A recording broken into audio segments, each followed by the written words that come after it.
En nombre del Padre, y del Hijo, y del Espíritu Santo. Amén. Dios te salve María, llena eres de gracia, el Señor es contigo. Bendita tú eres entre todas las mujeres, y bendito es el fruto de tu vientre, Jesús. Santa María, Madre de Dios, ruega por nosotros pecadores, ahora y en la hora de nuestra muerte. Amén. Ave María Purísima, sin pecado concebida. Bueno, hoy vamos a tener la segunda clase que es sobre liturgia. En este curso que nos guiamos por el Catecismo de la Iglesia Católica, hoy entramos en la segunda parte del Catecismo, donde la temática es la liturgia como obra de la Santísima Trinidad. Vamos a estar moviéndonos en el Catecismo desde los números 1077 al 1112. Pero antes de meternos con el rol de cada una de las personas de la Trinidad en la liturgia, empecemos con la liturgia misma, para ubicarnos más o menos dónde estamos, ¿no? La palabra liturgia significa obra del pueblo. Viene de dos palabras griegas, laos, que significa pueblo, y ergon, que significa obra. Por lo tanto, etimológicamente, la palabra liturgia, obra del pueblo. Nosotros, para ir adelantando, resumimos diciendo que esa obra va a terminar siendo la obra de Dios. Y ese pueblo también es el pueblo de Dios. O sea, no es cualquier obra ni es tampoco cualquier pueblo, ¿no? Es la obra de Dios y es el pueblo de Dios. Por lo tanto, cuando hablamos de liturgia, un modo que tiene la Iglesia de definir la liturgia es como el culto público y oficial de la Iglesia. La liturgia se refiere a esto, ¿no? Es el culto público y oficial de la Iglesia. Ahí vemos la obra, que es ese culto que se realiza. Vemos quién lo realiza, la Iglesia, los miembros de la Iglesia, y todo culto está dirigido a Dios, ¿no? Por lo tanto, los temas que tienen que ver con la liturgia se refieren a la oración que la Iglesia le dirige a Dios. El catecismo habla de dos direcciones que se dan en la liturgia. Por un lado, la primera y fundamental dirección de la liturgia es la dirección ascendente. La liturgia es culto de adoración. A Dios se lo adora, se lo glorifica, se le da gracias, se le pide ayuda, se le pide perdón. La liturgia tiene esa dimensión ascendente. Pero en el mismo momento que los que participamos de la liturgia le estamos rindiendo ese culto a Dios, Dios es el protagonista de la liturgia, en ese mismo acto, los que le rendimos culto a Dios, vamos siendo santificados. Santificados, redimidos, fortalecidos, perdonados, sanados. Está esta doble dirección entonces, la dimensión ascendente de glorificación de Dios y descendente de santificación. Por eso la liturgia es el culto público y oficial de la Iglesia. En ese culto la Iglesia lo alaba, lo bendice, le da gracias a Dios, ¿no? Fíjense que en ese himno, que en este tiempo de Cuaresma no estamos diciendo o cantando, está resumido en el himno del Gloria, ¿no? Por tu inmensa gloria te alabamos, te bendecimos, te adoramos, te glorificamos, te damos gracias. Es esa dimensión ascendente entonces de la liturgia, hacia arriba. Pero, les decía, a la vez que uno a Dios le da gracias, lo bendice, lo alaba, le pide perdón, le pide ayuda, esa misma acción redunda en un bien para los fieles, para los celebrantes de la tierra que le estamos rindiendo ese culto a Dios.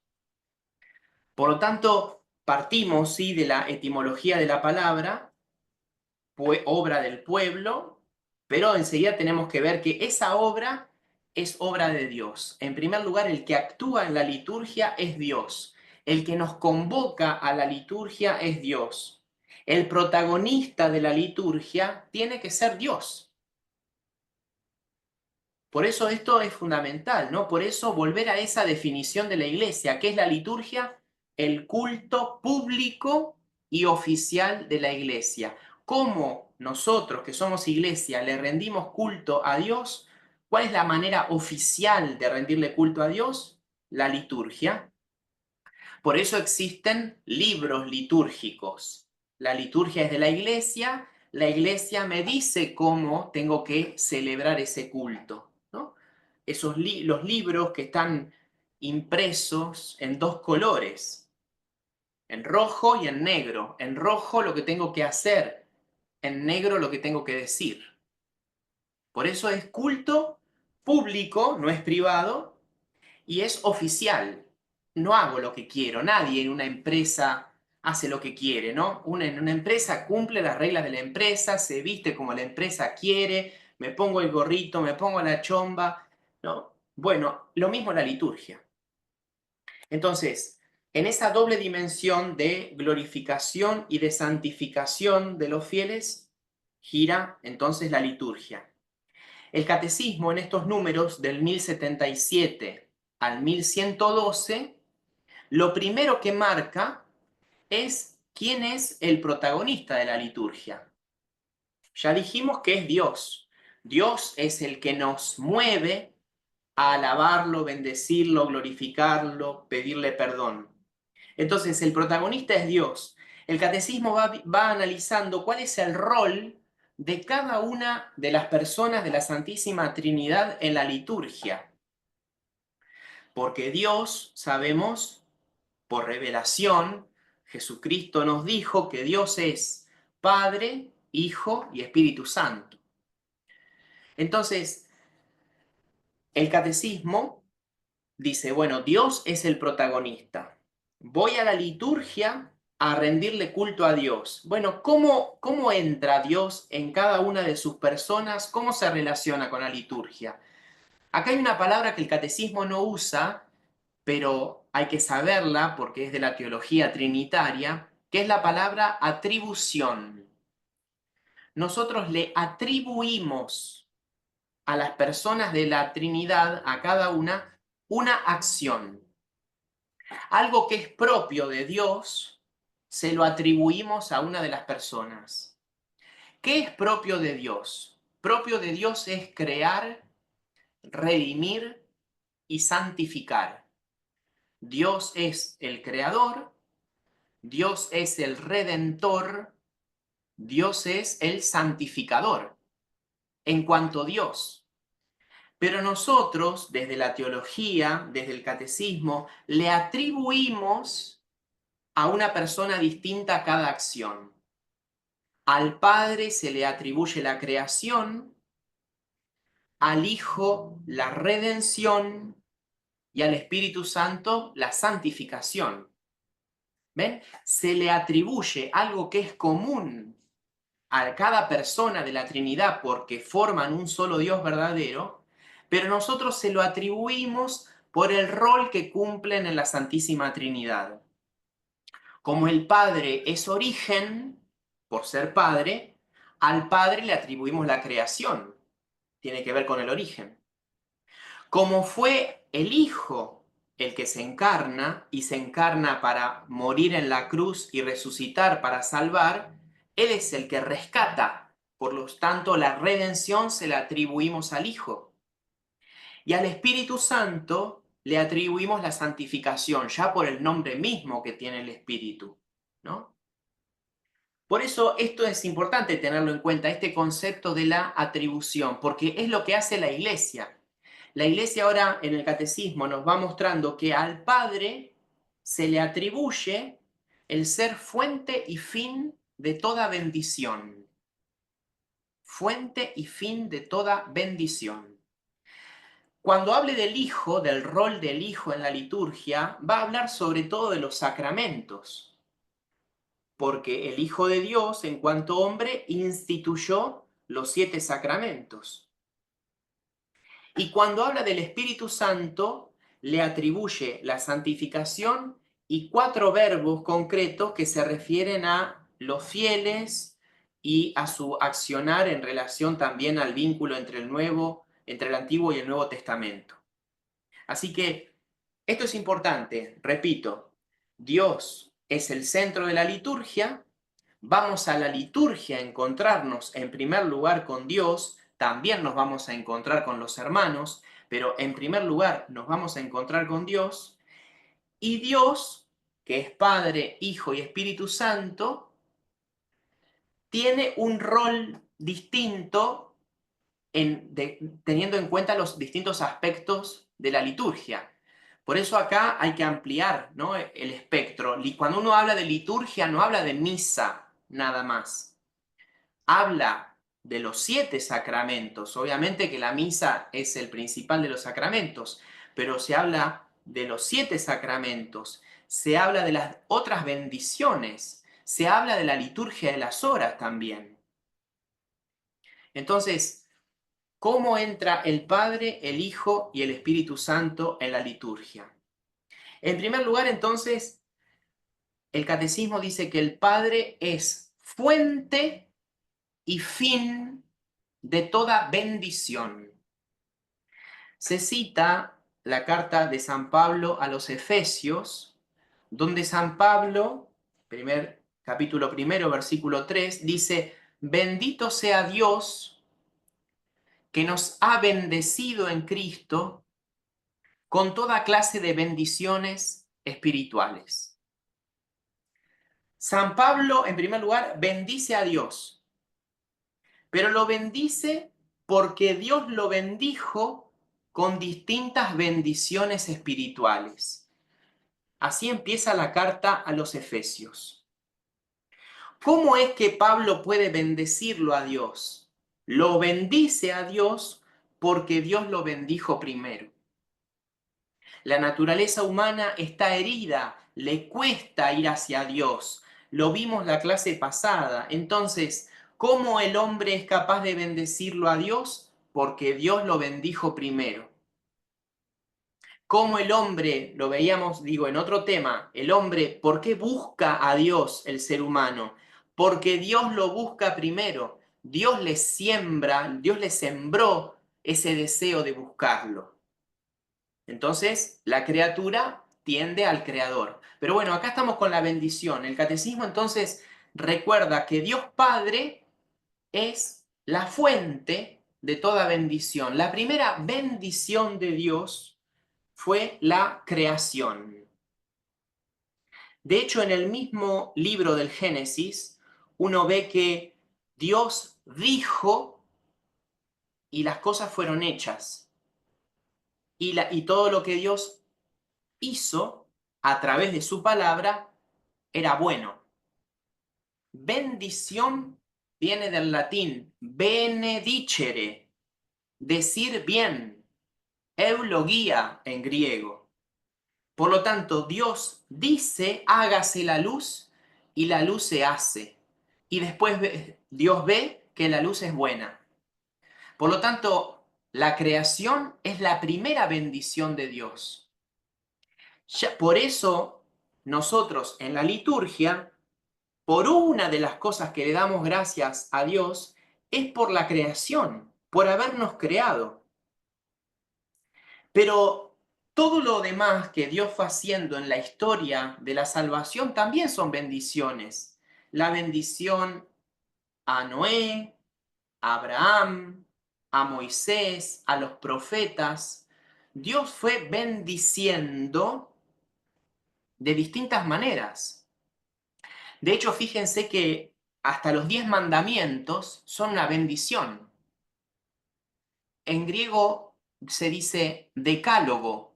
Decálogo, decálogos, significa 10 palabras. Dios dijo su ley para que nosotros la cumplamos y seamos felices. Entonces, Dios Padre es la fuente y el fin de toda bendición. Fíjense cuando termina la plegaria eucarística, en la misa, que el corazón de la plegaria eucarística son las palabras de la consagración. Pero cuando termina la plegaria eucarística que empieza diciendo, levantemos el corazón, lo tenemos levantado hacia el Señor, la respuesta, ¿no? Ahí, levantemos el corazón. O sea, bendigamos a Dios. Pero también es el fin de toda bendición el Padre. Cuando termina la plegaria eucarística, el pan y el vino consagrado, el sacerdote dice, por Cristo, con Él y en Él, a ti, Dios Padre Omnipotente, en la unidad del Espíritu Santo, todo honor y toda gloria por los siglos de los siglos. Ven cómo entonces en la liturgia el Padre, la figura de Dios Padre, se hace presente porque es el origen de toda bendición. En la liturgia se hace presente, recordamos esas obras de salvación a lo largo de la historia, pero también porque la oración litúrgica se dirige al Padre y sobre todo la oración de la misa, ¿no? La oración de la misa, especialmente la plegaria eucarística, clarísimo en ese texto de la doxología final de la plegaria. Por Cristo, con Él y en Él, a ti Dios Padre Omnipotente. Todo nace de Dios Padre y vuelve a Dios Padre.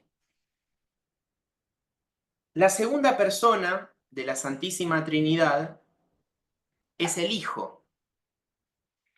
Y el Hijo está presente en la liturgia, les decía, básicamente porque fue el que instituyó los sacramentos. De hecho, cuando uno se mete en la definición de sacramento, la definición atribuida a San León Magno dice que lo que era visible en nuestro Redentor ha pasado a sus sacramentos. Lo que era visible, la humanidad de Cristo, que en un momento determinado asciende, concluyendo el misterio pascual, vuelve al Padre, lo que era visible ha pasado a sus sacramentos, ha pasado a sus misterios. Por eso, los sacramentos, además de, como dice el catecismo, ser signos sensibles y eficaces de la gracia de Dios, a mí me parece más claro decir que los sacramentos son una prolongación de la humanidad de Cristo. ¿Dónde está Cristo que perdona? ¿Dónde está Cristo que sana? ¿Dónde está Cristo que enseña? ¿Dónde está Cristo que fortalece? En los sacramentos. Los sacramentos entonces como una prolongación de su humanidad redentora. Él se hizo hombre, Dios se hizo hombre para salvarnos. Esa humanidad vuelve al seno de la Trinidad. Pero por otro lado nos dice, yo estaré con ustedes hasta el fin del mundo. ¿Dónde? En los sacramentos. Por eso acá el catecismo va mostrando, en primer lugar, esta definición general de sacramentos, ¿no? Signos sensibles y eficaces. Son cosas que podemos ver, tocar, oler y que producen un efecto porque es Cristo el que produce ese efecto. Los sacramentos son una prolongación de su humanidad. Es Él el que los instituyó y es Él el que actúa en los sacramentos. Fíjense que esto es muy importante porque hubo herejías. Por ejemplo, la herejía de Donato, el donatismo, que afirmaba que los sacramentos dados por sacerdotes en pecado eran inválidos. La Iglesia condenó esa herejía, condenó esa sentencia, digamos, como una herejía, porque los sacramentos no dependen de la santidad del ministro, dependen de la santidad del que los instituyó. Es Cristo el que instituyó los sacramentos. El que le da fuerza, el que le da vida a los sacramentos es Cristo. porque vuelvo, son una prolongación de su humanidad. Los sacramentos no son una prolongación de la humanidad del sacerdote. El sacerdote es un ministro, es un administrador de los sacramentos, es un custodio, si se quiere, pero no es el sacerdote el que le da eficacia a los sacramentos. Es el mismo Cristo. Por eso, San Agustín, por ejemplo, decía, cuando Pedro bautiza, es Jesús el que bautiza. Cuando Judas bautiza, es Jesús el que bautiza. Con ese ejemplo tan simple, San Agustín combatió contra el otro obispo, Donato, que estaba equivocado, porque la eficacia de los sacramentos no depende de la santidad del ministro, depende de la santidad de Dios. Después, otro tema son las disposiciones de la persona que recibe el sacramento. Pero la validez del sacramento está dada por Dios, por Cristo, ¿no? Entonces, esa persona tiene que recibir consciente, activa, fructuosamente el sacramento. Pero bueno, no depende de la santidad del ministro, porque en los sacramentos, actúa Cristo o está Cristo mismo. Por eso decíamos de la misa. Santo Tomás de Aquino dice que Cristo en los sacramentos da su gracia, distintas gracias, distintos regalos, distintas bendiciones, pero en la Eucaristía se da Él mismo. No es solamente una bendición, sino que Él se da, porque es su cuerpo y es su sangre, su alma y su divinidad. No es una bendición, sino que es Él mismo el que está presente en la Eucaristía. Esa es una gran diferencia con los otros sacramentos. Por eso Cristo está presente en la liturgia, desde el cielo actúa en los sacramentos como la prolongación de su humanidad, decíamos con San León Magno, lo que era visible en nuestro Salvador, lo que la gente podía ver, tocar, lo que los apóstoles podían ver y tocar, después de la ascensión ya no lo pueden ver y tocar. Bueno, lo que era visible ahora ha pasado a sus sacramentos. Y mencioné justamente a los apóstoles, porque Él le dio a los apóstoles el poder de celebrar los sacramentos. En este tema de liturgia, en esta parte introductiva de liturgia, es fundamental tener presente el sacramento del bautismo y el sacramento del orden sagrado. Porque por el sacramento del bautismo todos celebramos la liturgia.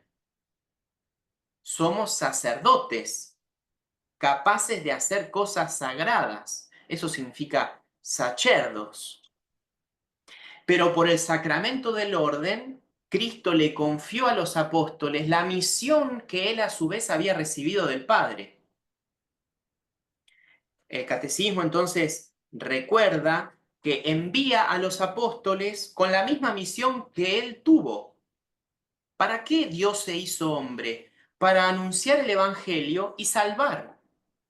Salvar sobre todo a través del misterio pascual, que estamos a la puerta de Semana Santa, de poder ver gráficamente ese misterio pascual, la pasión, la muerte, la resurrección y la ascensión. Ese es el misterio pascual. Bueno, los apóstoles reciben como misión continuar esa obra de Cristo, ser instrumentos de esa obra de Cristo. Por eso Cristo instituye otro sacramento, el Jueves Santo. El Jueves Santo, Jesús les dice, hagan esto en conmemoración mía. Les da ese poder sobre la Eucaristía. Jesús resucitado les dice, a los que ustedes perdonen los pecados, les quedan perdonados. El día de la ascensión les dicen, vayan por el mundo, bauticen y enseñen a cumplir todo lo que yo les he enseñado. Por eso, el sacramento del orden es voluntad de Cristo y fue la manera que Él decidió para prolongar su misión. Por eso, en el Evangelio según San Mateo, capítulo 10, versículo 40, va a decir, quien a ustedes recibe, a mí me recibe. Quien a ustedes rechaza, a mí me rechaza. Por eso acá vemos entonces cómo la liturgia tiene como fundamento los dos sacramentos, el sacramento del orden y el sacramento del bautismo, que es lo que nos hace capaz de celebrar, ¿no? Pero bueno, acá entramos propiamente con el rol del Hijo en la liturgia, que envía a los apóstoles. La sucesión apostólica hace que esa prolongación, esa misión de Cristo se siga viviendo hoy en día.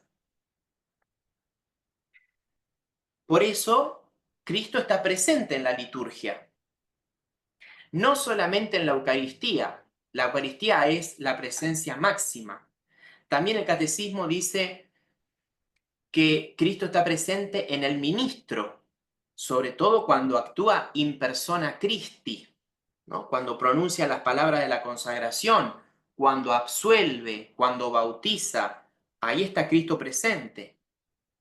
También dice el Catecismo, Cristo está presente cuando se canta, cuando se cantan salmos, cuando se lee la palabra de Dios, cuando se celebran los otros sacramentos. La presencia de Cristo en la liturgia, ¿no? Distintos tipos de presencia, no es lo mismo la presencia eucarística que la presencia en la palabra de Dios proclamada, pero son presencia. De hecho, hubo padres de la iglesia que hacían un paralelismo entre estar distraídos en la liturgia de la palabra, dejando caer esa palabra de Dios, y estar distraídos en el momento de la comunión, dejando caer partículas del cuerpo de Cristo. Es un paralelismo importante, no es el mismo grado de presencia, pero en esa catequesis este padre de la iglesia decía, estemos atentos, si no me equivoco era San Cirilo de Jerusalén, estemos atentos a cada parte de la misa, porque Dios está presente, sea en su palabra proclamada, pero sobre todo bajo la apariencia del pan y del vino.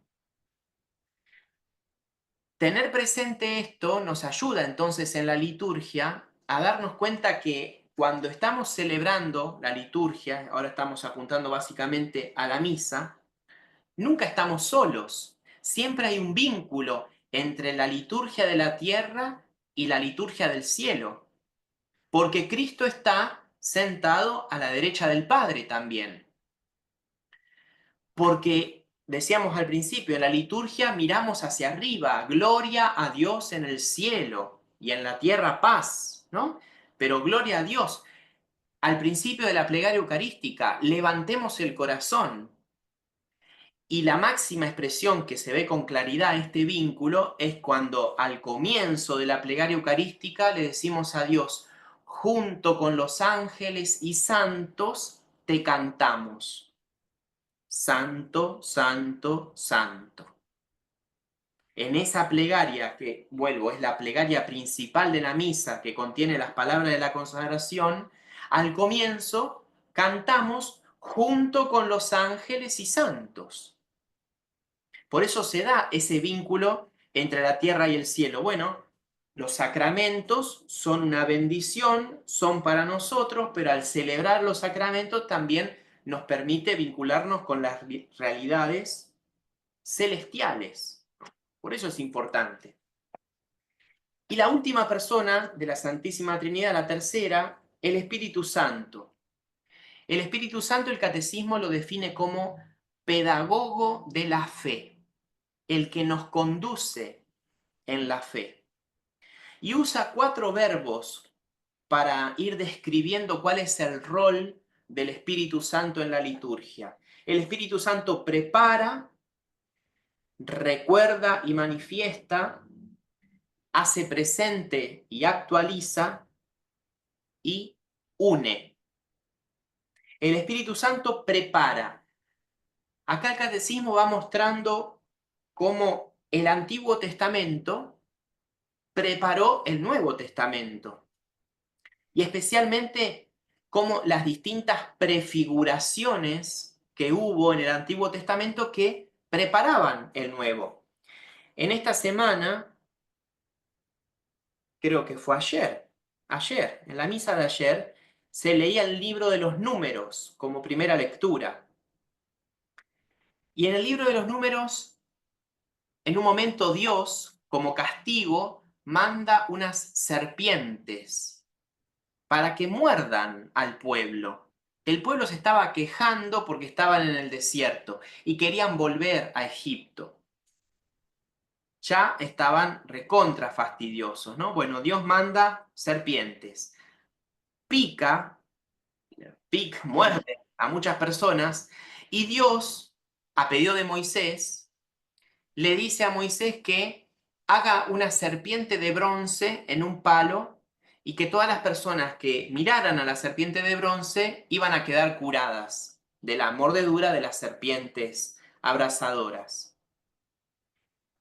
Como evangelio de ayer, Jesús mismo decía que el Hijo del Hombre, cuando sea elevado en alto, atraerá a todos hacia sí. Entonces, la serpiente, en el libro de los Números, es una prefiguración, algo que anuncia el misterio de Cristo en la cruz. El catecismo va mostrando las distintas prefiguraciones que en la liturgia están. Siempre en la liturgia se lee el Antiguo Testamento. ¿Por qué se lee el Antiguo Testamento? Porque la Iglesia nos va enseñando y el Espíritu Santo nos va haciendo comprender cómo este plan de salvación viene desde antiguo y Dios cumple lo que promete. Así como está la serpiente abrasadora, también podemos hablar de imágenes de la Virgen. Por ejemplo, el Arca de la Alianza, el arca que Dios le mandó construir a Moisés para poner las tablas de los mandamientos. Esa arca fue una prefiguración de la Virgen María, porque en el Antiguo Testamento esa arca era un signo de la presencia de Dios, pero esa arca iba a preparar el misterio de la Virgen, que fue la verdadera portadora de Dios. Para tanto que en el libro del Apocalipsis, San Juan ve en el cielo el arca de la alianza que se había perdido en la época de San Juan. Y San Juan sigue hablando de eso que está viendo en el cielo, capítulo 11 del Apocalipsis, y de repente sigue describiendo ese gran signo como una mujer, revestida de sol, con la luna bajo sus pies, coronada de 2 estrellas. Bueno, esa inteligencia espiritual de la Sagrada Escritura se da en la liturgia. La semana que viene vamos en la vigilia pascual, si se hace de modo completo, a leer 7 lecturas del Antiguo Testamento. 7 lecturas en el ambón, con al lado del ambón el cirio pascual. ¿Qué simboliza eso? ¿No tenemos linternitas para alumbrar? Sí, claro, hay que tratar de usarlas poco las linternitas. Y iluminarnos, usar el cirio pascual. ¿Por qué? Porque el cirio pascual lo acabamos de bendecir y lo acabamos de encender con la luz, que es Cristo. ¿Por qué se pone el cirio pascual al lado del ambón? Para que el misterio de Cristo ilumine el Antiguo Testamento, porque nosotros leemos el Antiguo Testamento a la luz de Cristo. Y en la vigilia pascual lo hacemos literalmente. Por eso el signo litúrgico de poner el cirio pascual al lado del ambón, porque leemos con la inteligencia que nos da el Espíritu Santo el Antiguo Testamento a la luz del misterio de Cristo. Por eso el Espíritu Santo prepara. El catecismo dice prepara en esto, en la inteligencia, pero también nos prepara a nosotros. Nos prepara porque nos mueve a la conversión, nos mueve a abrir el corazón. Si uno va a la liturgia y no está preparado, va a salir como entró, o capaz que peor, ¿no? Por eso uno va preparado a la liturgia. ¿A quién se le atribuye? Repito la palabra del principio. ¿A quién se le atribuye esa preparación espiritual que uno tiene que procurar para celebrar bien la liturgia? A Dios Espíritu Santo.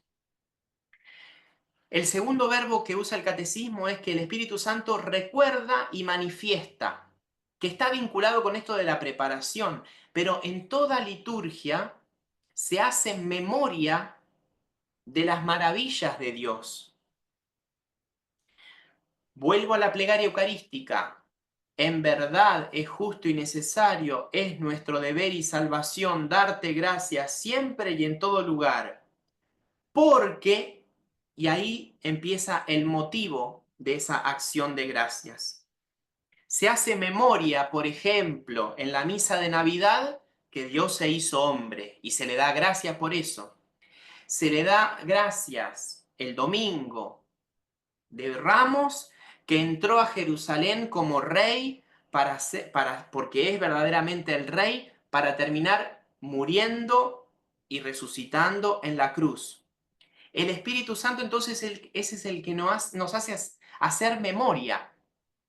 Y esa memoria que nos recuerda a los que estamos celebrando, nos hace también poder tenerlo adelante, tenerlo presente. La palabra que se usa en esta parte es la de anamnesis. De ahí viene la palabra memoria también, anamnesis. En nuestras liturgias siempre hay una parte anamnética. Se nos recuerda qué es lo que hizo Dios por nosotros, qué es lo que hizo en el pasado y por lo tanto puede hacerlo en el presente. El Espíritu Santo entonces es el que nos permite hacer memoria como fundamento de la acción de gracias. El tercer verbo, el Espíritu Santo, hace presente y actualiza el misterio que se está celebrando. Y acá la palabra en griego es epíclesis. En toda misa, por ejemplo, se hacen dos epíclesis. Se hacen dos invocaciones al Espíritu Santo, para que descienda sobre el pan y el vino y para que descienda sobre la asamblea. Es al Espíritu Santo entonces al que le atribuimos el que las cosas cambien, que el pan deje de ser pan, que el vino deje de ser vino, que esa agua deje de ser agua solamente o ese aceite solamente aceite, para poder tener una fuerza que supera esa agua y ese aceite, ¿no? Al Espíritu Santo entonces le atribuimos el hacer presente, el actualizar el misterio de Dios. Se lo invoca sobre las cosas, se lo invoca sobre las personas para que las transforme.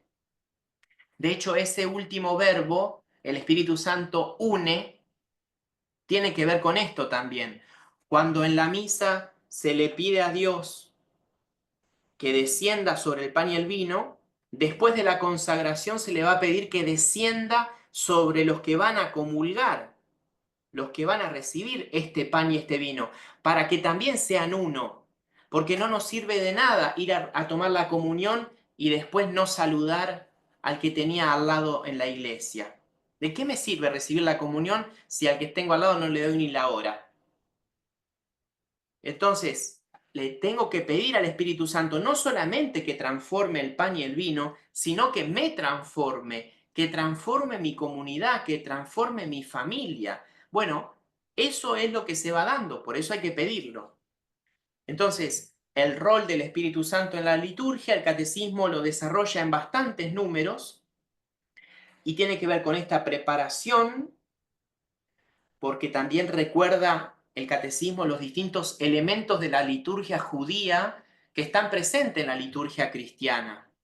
Dijimos, el Antiguo Testamento, los salmos, por ejemplo, las distintas lecturas, la memoria de los grandes acontecimientos, Pascua y Pentecostés, eran eventos del Antiguo Testamento, que en el Nuevo Testamento tienen otro significado.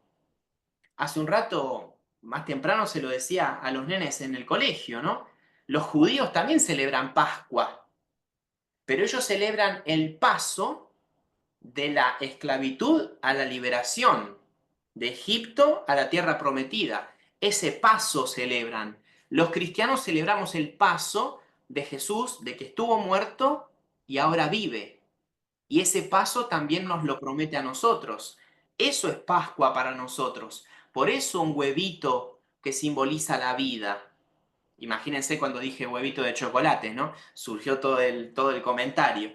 Bueno, ahí después tuve que volver otra vez a la concentración. Pero eso es, ¿no? Entonces, acontecimientos del Antiguo Testamento que incluso usando el mismo nombre, pero cambia el significado porque es la plenitud del misterio de Cristo. Así que prepara, recuerda, es la memoria viva de inteligencia espiritual que nos da de la palabra de Dios y de las cosas que Dios hizo en el Antiguo Testamento. Y si las hizo en el Antiguo Testamento, puede hacerlas en el presente. Por eso es importante hacer memoria en la liturgia. Hacemos memoria y ese pasado se hace presente. Por eso, por ejemplo, cuando celebramos la Navidad, le deseamos a la gente que el niño Jesús nazca en tu corazón, ¿no? Uno lo dice así, encuentra estampas por ahí. Bueno, porque se trata que ese misterio se haga presente en el hoy. Y esos efectos que produjo en el pasado los produzca en el presente. El tema de la unión también entonces es importante. La unión con Dios en primer lugar, porque vamos a la liturgia a unirnos con Dios, con la Virgen, con los santos, vamos a dejar distintas realidades, pero nos vamos a unir con Él, pero a la vez nos tenemos que unir entre nosotros, porque si no, nadie puede decir que ama a Dios al que no ve, si no ama a su hermano al que ve, dice San Juan. El que lo dice es un mentiroso, ¿no? Por eso, ya concluyendo esta segunda clase, la obra de la Trinidad en la liturgia, desde los números 1077 al 1112. La liturgia, que es el culto público y oficial de la Iglesia, donde el centro del culto es Dios. Pero nosotros vamos al culto a glorificarlo, bendecirlo, alabarlo, darle gracias, pedirle perdón, pedirle ayuda. Dios es el protagonista de la liturgia. Pero en ese mismo acto ascendente se da nuestra santificación. Dios nos santifica, Dios nos perdona, Dios nos salva, Dios nos fortalece, Dios nos ayuda, Dios nos alienta, Dios nos enseña. Por eso es importante la liturgia. Hicimos mucho hincapié en la liturgia de la misa, pero los distintos sacramentos, por eso la Iglesia quiere que nos preparemos para recibir los sacramentos, por eso las catequesis también, porque hay que prepararse espiritual, pero también intelectualmente, porque la liturgia, en las próximas clases nos vamos a meter un poco más, están entretejidas de signos, y los signos tienen un significado, pero hay que saberlo, porque si no, uno se le pasa, digamos, ¿no? Y hay tantos tipos de signos, signos auditivos, signos que tienen que ver con el gusto, que tienen que ver con el olor, que tienen que ver con el tacto, distintos tipos de signos, ¿no? Así que Dios, que es el fuente y el fin de toda bendición, Dios que es el autor de los sacramentos, Dios que el que nos hace hacer memoria en cuanto a Dios, pero la Iglesia, sin usar el término atribución, en el catecismo le atribuye al Padre ser fuente y fin de toda bendición, al Hijo la redención y por lo tanto los sacramentos como una prolongación de la humanidad de Cristo confiado a los apóstoles y a sus sucesores. Y finalmente la tercera persona de la Trinidad, el Espíritu Santo, que el catecismo le dedica más números, pero hablando que el Espíritu Santo prepara, recuerda y manifiesta, hace presente y actualiza, y finalmente une. En el nombre del Padre, y del Hijo, y del Espíritu Santo. Amén.